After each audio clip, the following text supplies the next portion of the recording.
Sekarang 2 hari sekali terima uang, Oke. 3 hari sekali terima uang. Yang pertama adalah kita perlu untuk mencari target market baru.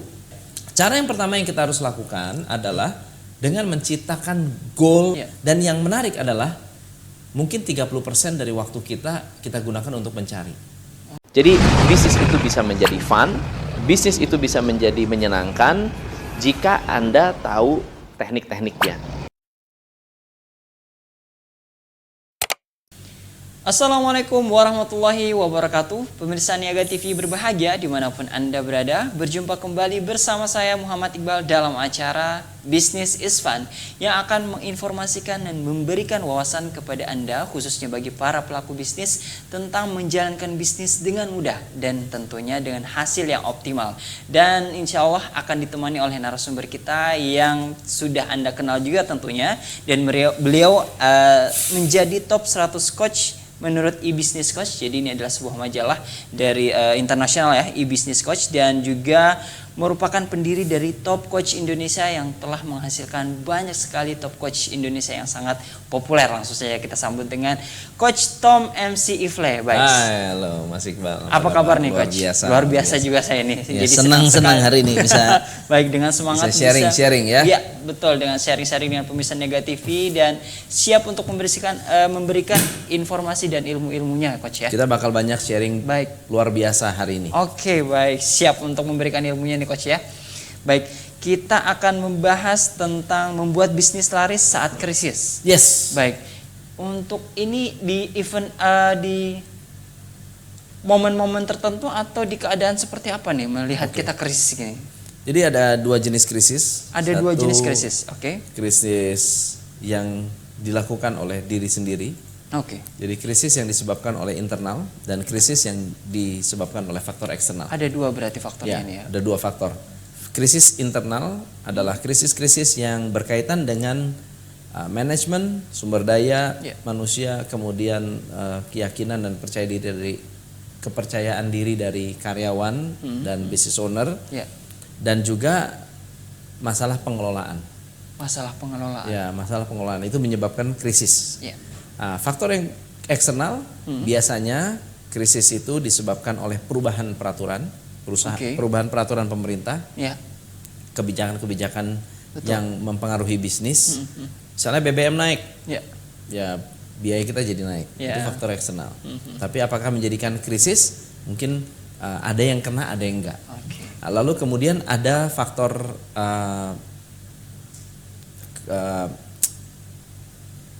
ekonomi yang secara kolektif. Ekonomi yang secara kolektif. Kalau di ekonomi secara kolektif semua orang mengalami, misalnya contohnya batu bara. Oke, lagi turun ya. Turunnya kenapa? Nah, turunnya kenapa? Ada kebijakan pemerintah juga, tapi sumber daya juga, atau harga jual juga. Jadi faktornya sangat kolektif. Banyak yang mengalami dan bisa jadi tidak bisa dirubah sama sekali. Tidak bisa dirubah sama sekali. Tidak bisa dirubah. So jadi kalau krisis itu disebabkan oleh faktor eksternal, apa yang harus dilakukan? Kalau krisis itu disebabkan oleh faktor internal, apa yang harus dilakukan? Nah, kita harus membuat bisnis kita selalu menang kapanpun dan dimanapun bisnis kita berada, meskipun dalam kondisi dan situasi yang krisis. Nah, nanti kita akan bahas detail-detailnya. Detail-detailnya ya. Baik, jadi ini kita akan masuk pertama tadi sudah dijelaskan ada beberapa faktor yang menyebabkan krisis, ada faktor internal, eksternal, dan juga ekonomi secara kolektif, atau beberapa hal yang membuat atau yang dialami oleh semua orang ya, atau semua pebisnis ya. Baik nih Coach. Nah, menurut Coach nih, kalau misalkan kan tadi berdasarkan keadaan dan faktor-faktor gitu ya kan. Nah, melihat indikasi atau indikasinya, tanda-tanda kalau misalkan sebuah perusahaan atau sebuah bisnis itu mengalami krisisnya bagaimana? Ya, dia baik internal atau eksternal. Biasanya tanda-tanda krisisnya itu pertama mempengaruhi keuangan kita. Jadi duit kita langsung kerasa tuh. Uangnya berkurang, omsetnya berkurang, profitnya berkurang. Kemudian frekuensi uang masuk makin lambat. Biasanya tiap hari terima uang. Sekarang 2 hari sekali terima uang, Oke. 3 hari sekali terima uang. Dan ini sudah mencerminkan tanda-tanda. Kalau misalnya Anda menjual sebuah produk lalu kemudian Anda memberikan kredit kepada customer, lalu customer biasanya sebulan sekali bisa bayar, sekarang mereka 2 bulan sekali baru bisa bayar, itu sudah tanda-tanda bahwa kita sedang krisis. Oke. Nah, krisis itu disebabkan eksternal atau internal, kita perlu gali lebih dalam. Nanti kita akan bahas lebih detail. Nah, faktor yang kedua yang bisa Anda lihat dari sisi mana, apakah Anda benar-benar krisis atau tidak. Kalau dari uang Anda bisa tahu dari frekuensi dan dari kuantiti uang yang Anda terima. Iya. Faktor yang kedua yang bisa Anda lihat adalah dari segi konsumen, perubahan perilaku konsumen. Perilaku konsumen ya. Ya, konsumen memiliki perubahan perilaku apa? Produk yang dulunya laku sekarang jadi nggak laku. Itu perlu jadi waspada. Iya. Atau misalnya jualan dengan teknik ini dulunya laku, sekarang tidak laku. Kok dulu orang baca koran, sekarang kok nggak baca koran ya? Iya.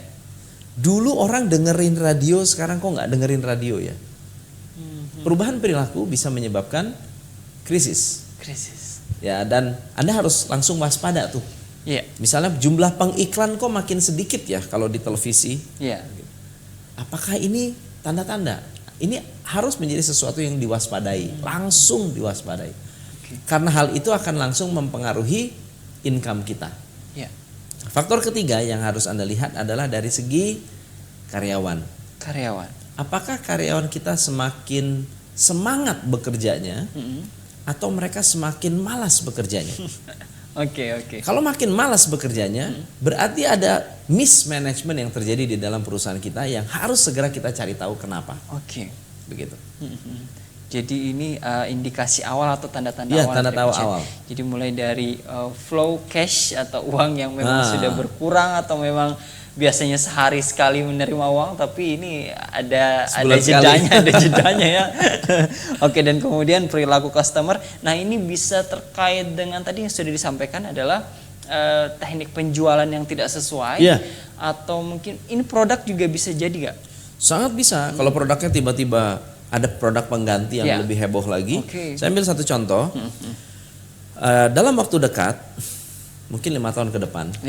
Yang namanya building management itu akan sulit sekali untuk dapetin customer. Building management. Kalau kita punya bangunan, kita sewakan ke orang-orang ya untuk diisi, ini akan sangat-sangat sedikit peminatnya. Kenapa? Karena mulai makin lama orang akan lebih memilih bekerja dari rumah bukan dari kantor. Atau kalau ada kantor yang dekat dengan rumah, mereka lebih pilih kantor yang dekat dengan rumah. Sehingga kalau building itu adanya di daerah yang jauh, harus traveling bolak-balik lama, orang akan cenderung mencari tempat yang lebih dekat. Jadi building management akan sangat-sangat sulit untuk mendapatkan target customer yang benar-benar pas, kecuali representative office. Jadi perusahaan-perusahaan yang ingin memiliki perwakilan, kantor-kantor perwakilan. Nah, ini bisa dijadikan sebagai tempat untuk dijual ya. Atau space untuk direntalkan. Nah, yang kedua adalah sempat terjadi krisis di perhotelan. Ketika Pak Jokowi mengatakan mulai hari ini tidak ada meeting di hotel. Mateng langsung. Jadi statement itu yang merubah perilaku dari customer. Satu pernyataan itu langsung mengurangi budget untuk meeting berapa juta, berapa miliar, mungkin triliun di seluruh Indonesia. Mereka meeting hanya boleh di kantor. Nah, ada kantor, terpakai itulah untuk meeting. Tidak boleh di hotel. Ya. Sehingga perjalanan untuk pergi ke tempat meeting itu sangat-sangat dihindari. Nah, apa yang terjadi dengan hotel yang biasanya kamar itu terjual weekend, sementara meeting room itu dijual weekdays, mereka laku function di weekdays, weekend itu untuk wedding, yang weekdaysnya hilang tuh omset. Jadi weekend itu 2 hari, weekdays itu 5 hari. 5 harinya hilang. Wow. Cuma hidup dari 2 hari seminggu. Gimana nggak krisis? Betul. Nah, mereka harus putar otak untuk bisa melakukan satu strategi untuk bisa membuat bisnis mereka hidup kembali. Oke, jadi seperti itu ya Coach ya. Jadi memang perilaku atau memang yang berkaitan dengan regulasi pemerintah pun ini bisa jadi langsung sangat berpengaruh ya. Baik, selanjutnya apa yang harus dilakukan ketika indikasi tersebut terjadi? Jadi supaya laris dulu ya. Supaya laris berarti kan kita harus memfokuskan pada faktor keuangan. Oke, faktor keuangan. Jadi kita harus analisa dulu nih. Kenapa kita sampai krisis? Nah, biasanya kalau masalah keuangan, krisis pertama terjadi karena kita memiliki produk yang tidak laku di pasar. Terlanjur beli produk banyak, lalu ternyata pada saat dijual tidak ada peminatnya, lalu kemudian harus menjadi dead stock. Ini menjadi masalah yang harus kita selesaikan pertama kali. Jadi apa yang harus kita lakukan? Yang pertama adalah kita perlu untuk mencari target market baru untuk produk ini. Target market disesuaikan dengan produknya lagi? Disesuaikan dengan produknya berarti lagi. Remake lagi atau seperti apa? Tidak perlu. Produk yang sama tapi kita cari segmen yang baru. Oke, segmen yang baru berarti. Segmen yang baru. Baik. Nah, saya ambil satu contoh menarik adalah ketika Cirque du Soleil. Cirque du Soleil adalah sebuah perusahaan sirkus yang hampir bangkrut, yang kemudian melakukan transformasi bisnis. Apa yang mereka lakukan? Mereka menganalisa kalau sirkus itu yang laku beli, kalau dulu sirkus itu yang datang siapa? Yang paling suka sirkus? Anak-anak. Betul nggak? Anak-anak datang untuk lihat apa? Untuk lihat binatangnya atau ngelihat badutnya? Biasanya si badut ya. Badutnya, betul ya. Tetapi biaya terbesar sirkus bukan miara badut. Tapi miara gajah, miara singa, miara beruang kalau ada beruang, miara kuda, miara monyet, itu semua mahal sekali. Betul. Sementara anak-anak datang nyarinya badut. Nggak cocok ya? Nggak cocok. Baik. Coba perhatikan produk Anda. Jangan-jangan yang membutuhkan produk Anda segmennya udah berbeda. Bisa Anda jual ke produk lainnya. Anda bisa jual ke market lain yang sebetulnya juga menyukai produk Anda. Lalu apa yang dilakukan oleh Cirque du Soleil?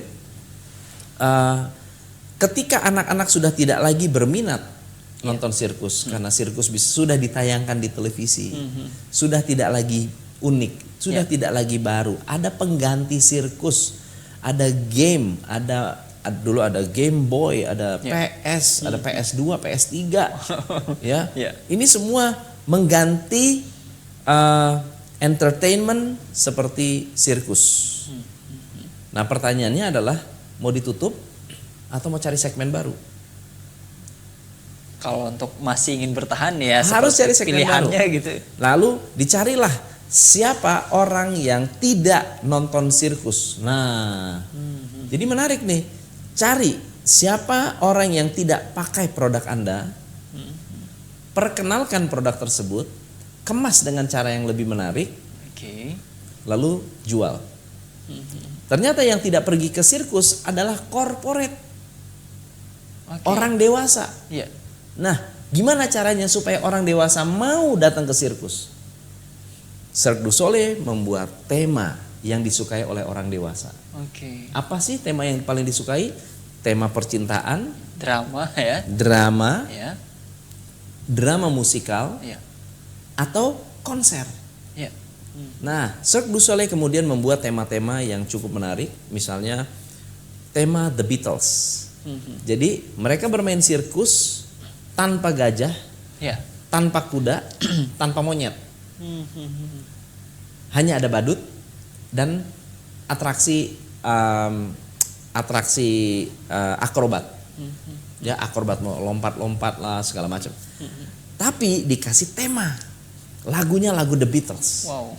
Bayangkan ya. Iya. Bayangkan orkestranya, musiknya pakai The Beatles ya. Temanya tema The Beatles dengan ceritanya pakai ceritanya yang ada di dalam musik The Beatles. Ya. Siapa yang mau datang? Anda mendengar cerita ini saja sudah excited. Iya, betul. Dengar cerita ini aja sudah excited. Coba bayangkan kalau corporate ditawarkan, kalau jual ke anak kecil, mereka hanya jual $10. Mereka jual ke corporate, mereka bisa jual $100 per kepala. 10 kali lipat ya tadi. 10 kali lipat. Ini yang Anda bisa lakukan untuk keluar dari krisis. Cari segmen pasar yang baru. Cari segmen pasar yang baru ya. Itu dari sisi keuangannya tadi ya. Ya. Kalau misalkan indikasinya sudah terlihat. Nah, untuk proses remake lagi, jadi untuk berarti kan harus ada riset lagi, Ya. kemudian harus ada membentuk misalkan packaging yang disesuaikan dengan market Yes. lagi. Nah, itu prosesnya sama dengan membuat produk awal berarti ya. Coach, Sebetulnya kalau melihat dari gini ya, kalau misalnya saya adalah tukang mie ayam, sebetulnya ekspertis saya mie ayam. Ya. Saya mau bikin mie ayam untuk siapa, saya bisa buat. Ya.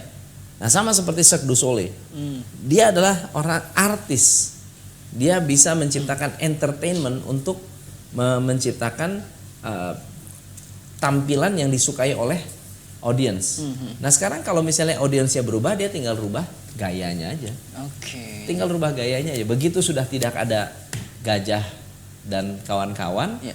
anak-anak tidak perlu datang dan tidak bau, corporate mau datang, Oke. gitu. Dan yang menarik adalah ada banyak sekali function atau corporate event Ya. yang diadakan dan mengundang Cirque du Soleil. Baik, jadi kemasannya dirubah dan disesuaikan dengan target marketnya tadi ya, Coach ya. Baik. Nah, Coach tadi dari sisi uang, jadi indikasinya apa yang harus dilakukan ketika dari sisi keuangan itu sudah terlihat krisisnya Ya. gitu ya. Nah, kemudian dari sisi yang lain ada nggak yang harus kita lihat nih? Nah, tadi kan dari sisi keuangan berarti keputusan bisnis kita salah waktu saat beli produk. Ya, Tapi ada juga kesalahan dari segi strategi marketing. strategi marketing. Ya, strategi marketing berarti salah pilih orang, salah pilih segmen pasar. Biasanya pada saat krisis adalah kesempatan kita Ya. untuk mencari target market yang lebih fresh. Oke, Yang nggak pernah kesempatan. pakai produk kita. Dan kalau kita tawarkan, mungkin mereka akan minat. Sehingga ketika kita memilih memilih segmen pasar baru, Ya. kita bisa mendapatkan jumlah customer yang baru. Oke. Gitu. Jadi jumlah customer baru tadi disesuaikan dengan penyesuaian strategi marketing tadi Strategi ya. marketing tadi. Oke, baik. Jadi ini merupakan langkah-langkah baru bagi Anda yang memang sudah punya produk tapi memang kayaknya nggak cocok nih atau memang keuangannya pas lagi krisis nih. Ini mungkin langkah-langkah yang bisa Anda ambil dan bisa remake lagi nih untuk menyesuaikan mencari target-target market baru. Betul. Baik, selanjutnya akan kita bahas lebih rinci lagi ya terkait tentang membuat bisnis yang laris saat krisis. Bagaimana caranya? Cara yang pertama yang kita harus lakukan adalah dengan menciptakan goal yang diciptakan rame-rame. Oke. Goal yang bersama-sama kita buat. Jadi tim kita kumpulin, kita bilang, kita nih krisis. Ya. Keuangan kita menurun, market menurun, Ya. semuanya menurun. Dan kita harus melakukan satu perubahan. Nah, perubahan-perubahannya sudah kita lakukan. Kita sudah rubah target market, kita sudah rubah ini, kita rubah produk, kita rubah marketing strategi kita. Betul. Tapi kita perlu orang yang mengeksekusi, Ya. yaitu tim kita. Nah, ajak mereka untuk berpikir bersama-sama. Ajak mereka untuk terlibat. Ajak mereka untuk membangun kesempatan buat mereka menunjukkan prestasi kerja mereka. Oke. Inilah kesempatan kita nih. Ya, betul. Nah, ketika mereka merasa ada ownership, ada rasa keinginan untuk membantu perusahaan, dan kita sebagai leader juga turun ke lapangan, turun tangan bareng-bareng, akan terjadi sebuah ikatan luar biasa dengan tim kita. Oke, betul. Jadi bagian ini adalah bagian untuk membantu kita lebih dekat dengan tim kita dan mengajak tim kita untuk menjadi orang yang lebih bertanggung jawab, lebih bersemangat. Oke. Betul. Krisis, ayo kita hadapi sama-sama. Jadi saya masih ingat banget tahun 98 pada saat terjadi Krismon. Oke. Itu kerusuhan lah. Iya. Kerusuhan 98. Kita mengalami kesulitan yang luar biasa. Iya. Karena nggak bisa jualan, ya, Jakarta ditutup. Lalu apa yang kita lakukan? Kita kumpulin tim untuk men-setup kantor di hotel. Oke, jadi pindah kantor. Setup kantor di hotel. Iya. Nggak ada internet, jadi pakai line telepon. Ya. Nggak ada internet, ganti pakai line telepon, pakai modem. Iya. Kerja dari situ, kerjanya di dalam kamar. Lalu kemudian kita pakai telepon hotel, ketemu customer di hotel. Iya. Dan apa yang terjadi? Yang nggak akrab, yang nggak kenal itu jadi akrab. Betul. Yang tadinya merasa tidak sehati jadi sehati. Yang tadinya nggak suka bantu jadi suka bantu. Kenapa? Karena sakitnya sama-sama, Iya, betul. sedihnya sama-sama, susahnya sama-sama. Dan ini adalah kesempatan kita untuk membangun tim dan menunjukkan leadership kita di saat krisis. Oke. Dan ketika tim bersatu, Ya. krisis itu sudah bukan krisis lagi. Krisis itu menjadi turn around buat kita, Oke. menjadi turning point buat kita. Jadi ada rasa semangat pengen sama-sama untuk membebaskan kita dari Membebaskan krisis kita gitu ya? dari krisis, betul ya. Kayak berjuang bareng-bareng. Dan itu juga bisa menjadikan kita lebih memberikan apa ya Coach ya, karisma kita lebih kelihatan ke anak buah. Leadership kita lebih kelihatan. Betul. Kemudian nanti juga mungkin karakter masing-masing akan kelihatan gitu ya Coach ya. Benar. Kita juga bisa membangun tentara-tentara itu Ya. di situ. Oke. Jadi betul-betul Justru melatih kalau- mental mereka justru juga ya. saat kita lagi ya semuanya baik-baik saja, Ya. kita nggak perlu ngelatih tentara, betul nggak? Aman Tapi soalnya kalau ya. mau perang, Ya. wah ini mental harus dilatih nih. Yang tadinya, bayangkan ya, saya tadinya nggak pernah turun ke lapangan, sekarang turun ke jalan, Wow. door to door, Door to door. panas-panasan, bagi-bagi brosur, Iya. nggak masalah. Tapi tim kita melihat, wah Pak Tom aja turun ke lapangan Iya. loh, turun ke jalan, bagi brosur, ayo kita bantu. Wah mereka semangat banget, Oke. semangat banget. Jadi ada semacam ada panutan ya gitu ya. Iya, panutan. Dan jadi kita tidak lagi bicara soal strategi, Iya. kita bicara soal survival. Survival. Gimana cara kita survive? Betul.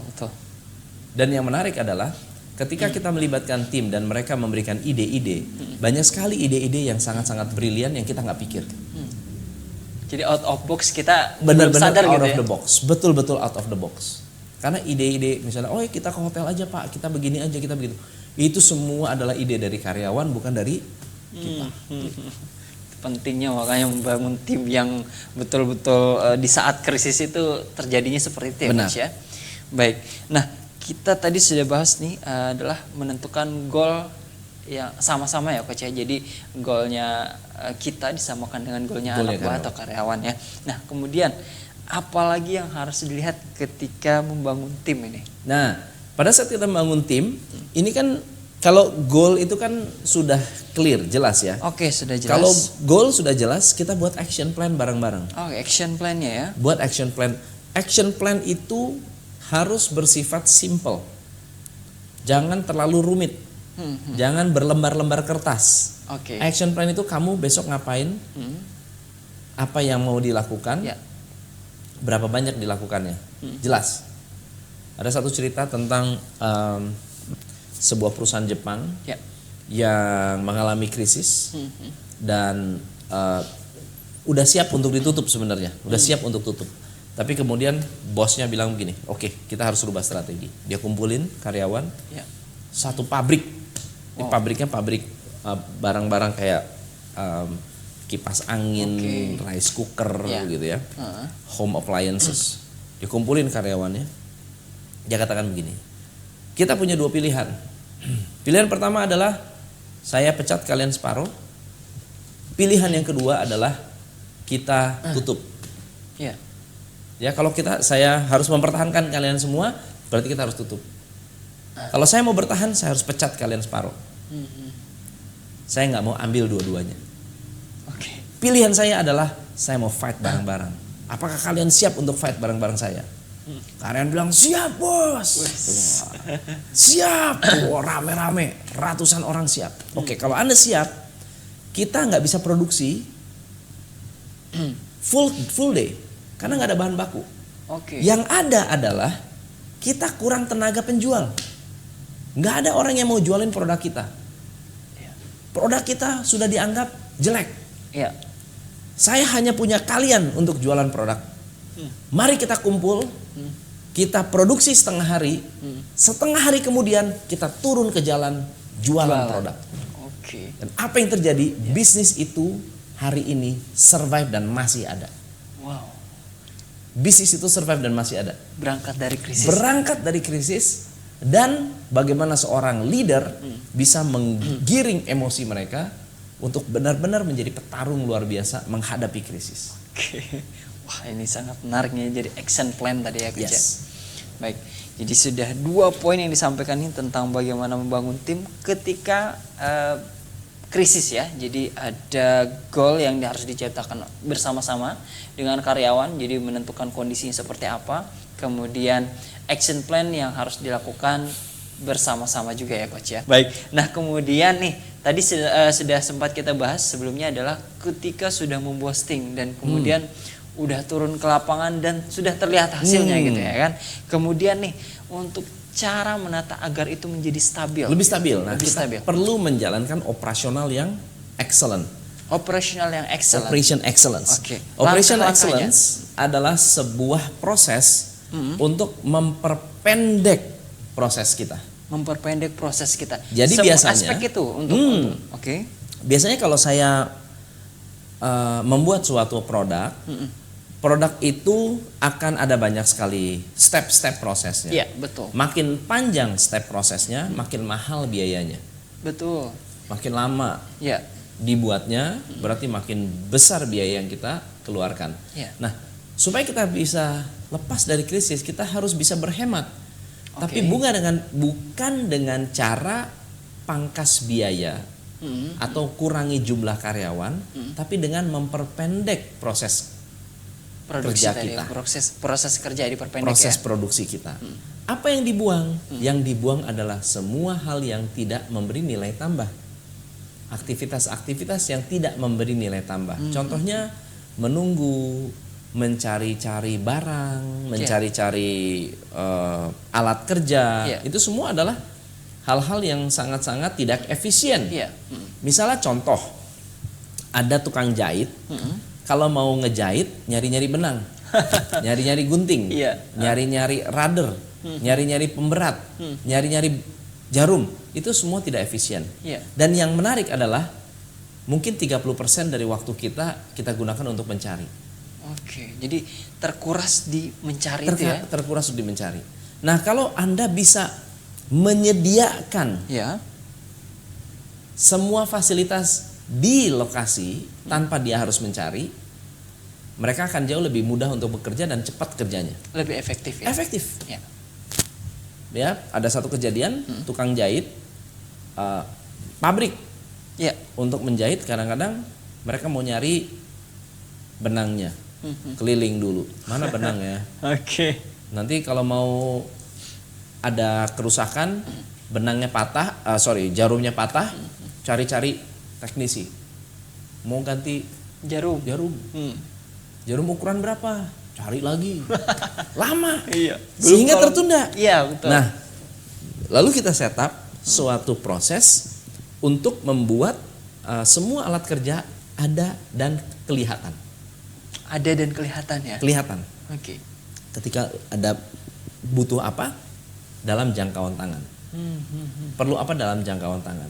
Ketika mereka gunakan efektif banget. Dan proses kerja bisa dipercepat. Iya. Jadi operasional harus excellent. Jadi yang pertama tadi adalah melihat aktivitas yang tidak memberi nilai tambah. Faktor kedua yang penting untuk melihat atau membuat proses kita excellent atau tidak adalah kita melihat apakah ada karyawan yang tidak seimbang kerjanya. Oke. Di karyawan tidak seimbang, ada yang pinter-pinter banget, ada yang kurang pinter banget. Oke. Sehingga yang pinter dapat tanggung jawab banyak, yang nggak pinter kerjanya ringan. Karena sesuai dengan pengetahuannya tadi ya. Betul. Jadi apa yang harus dilakukan? Ya. Melakukan pembenahan dengan training. Membuat yang kurang pinter kita training supaya Disetarakan bisa gitu ya? betul disetarakan, disetarakan keahliannya. Ya. Ketika merata keahliannya, pekerjaan akan jauh lebih lancar. Lebih lancar. Ini yang akan membuat pekerjaan jauh lebih cepat. Nah, yang ketiga yang bisa membuat pekerjaan jauh lebih cepat adalah dengan mengoptimalkan waktu untuk delivery. Waktu untuk pengiriman barang. Ada perusahaan-perusahaan yang memang harus pakai mobil sendiri, jalanin semua sendiri, nunggu supir dulu, baru mau kirim. Tetapi ada perusahaan-perusahaan yang pintar. Oke, supir saya sedikit, saya outsource. Jadi pakai orang lain. Sehingga kapanpun dia membutuhkan delivery, maka pengiriman menjadi lebih sangat cepat. Tersedia gitu ya. Betul. Jadi pikirkan apa yang bisa Anda lakukan agar customer lebih cepat terima barangnya. Nah, yang terakhir adalah bagaimana caranya membuat barang lebih berkualitas sehingga tidak ada atau mengurangi komplain customer. Karena komplain customer udah krisis, banyak komplain, repot kan? Jadi kita mengurangi jumlah komplain, akhirnya membuat customer happy dan beli lagi. Betul. Jadi barang yang berkualitas ya. Jadi intinya bisa memenuhi masalah customer sehingga dia puas dan mungkin bisa jadi ada feedback juga ya nantinya. Betul. Baik. Nah, tadi ini adalah poin-poin untuk bisa menata operasional agar lebih efisien. Jadi memperpendek proses dan kemudian nih kalau terkendala misalkan bahan baku yang memang tidak ada sementara harus produksi gitu. Ini apa yang harus dilakukan gitu? Kalau masalah bahan baku biasanya kita perlu mencari alternatif yang sifatnya substitusi dengan kualitas yang sama. Dan betul bahwa ketika kita krisis semaksimal mungkin bahan baku itu kalau bisa dari lokal, jangan import. Jadi memudahkan ya kalau lokal ya. Ya, mempermudah sourcing, memperbaiki cash flow kita, dan kita tidak perlu beli banyak. Kalau impor kita harus beli banyak. Dan mungkin nunggunya juga agak lebih Terus, lama gitu ya. waktunya juga lama. Betul. Kita padahal pengen mempercepat proses. Nah, kalau kita bisa cari produk-produk yang sifatnya lokal dengan kualitas yang mirip, dengan kualitas yang mendekati, kita akan jauh lebih kencang lagi. Lebih efisien lagi ya tentunya. Baik, ini sangat bermanfaat ini sekali nih Coach. Jadi banyak-banyak poin ini memang harus Anda perhatikan sehingga ketika krisis Anda bisa bangkit lagi untuk memboosting perusahaan Anda, karyawan Anda, dan produk Anda tentunya ya. Baik, ini tampaknya kita sudah berada di penghujung acara nih Coach. Tidak terasa ini, terima kasih sekali atas ilmunya. Dan mungkin Coach bisa disampaikan kesimpulan dari pembahasan kita sebelum ditutup. Ya, krisis tidak selalu akibat dari faktor eksternal, tidak selalu karena krisis moneter, karena krisis moneter datang sewaktu-waktu. Tetapi krisis yang disebabkan oleh internal itu ternyata lebih banyak. Krisis yang disebabkan oleh kesalahan manajemen bisa dilakukan oleh siapapun juga dan oleh bisnis apapun juga. Tidak selalu harus bisnis baru, bisa jadi bisnis yang sudah berkembang pun bisa melakukan kesalahan ini. Tapi untuk mengatasi krisis, Anda bisa lakukan dengan cara-cara yang lebih elegan. Yang pertama adalah Anda mencari target market baru yang bisa membeli produk Anda. Yang kedua, Anda punya kesempatan untuk membangun tim agar tim Anda menjadi lebih solid karena krisis. Dan yang ketiga, Anda membangun kualitas operasional Anda sehingga operasional Anda menjadi lebih cepat, lebih efektif, dan lebih berkualitas. Dengan demikian, bisnis Anda lebih tahan krisis. Karena kalau Anda tahu mengatasi satu krisis, Anda akan menguasai teknik-teknik untuk menguasai atau mengatasi krisis-krisis lainnya. Semoga bisnis Anda tidak pernah mengalami krisis sama sekali. Oke, amin. Mudah-mudahan ini bisa memboosting juga nih Coach ya, bagi para pemirsa Niaga TV, khususnya yang memang sedang mengalami krisis tentunya ya. Jadi Anda bisa lakukan hal-hal yang tadi, ataupun jika ketinggalan mengikuti acara ini, Anda bisa saksikan di YouTube kami, bisa diakses di @niaga.tv, Anda bisa search langsung di YouTube-nya, atau Anda bisa langsung juga untuk menemukan informasi juga quotes-quotes terkait tentang bisnis di channel YouTube dari Coach Tom MC Ifle. Jadi di YouTube channelnya bisa langsung ketik Tom MC Ifle ya, Coach Tom ya. MC Ifle. Kemudian Facebook Anda juga bisa langsung cari di @TomMCIfle sama, dan Instagram pun sama ya Coach ya,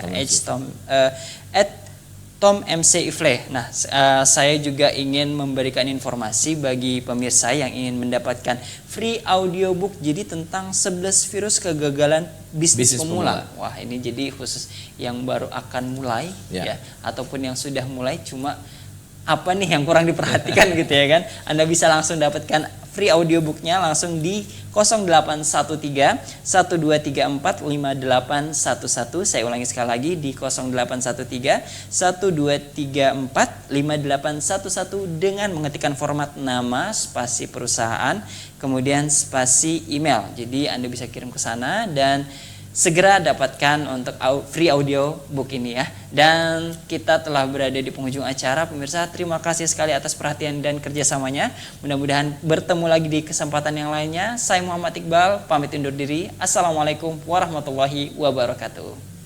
Terima kasih. Terima kasih Mas Iqbal. Luar biasa Coach.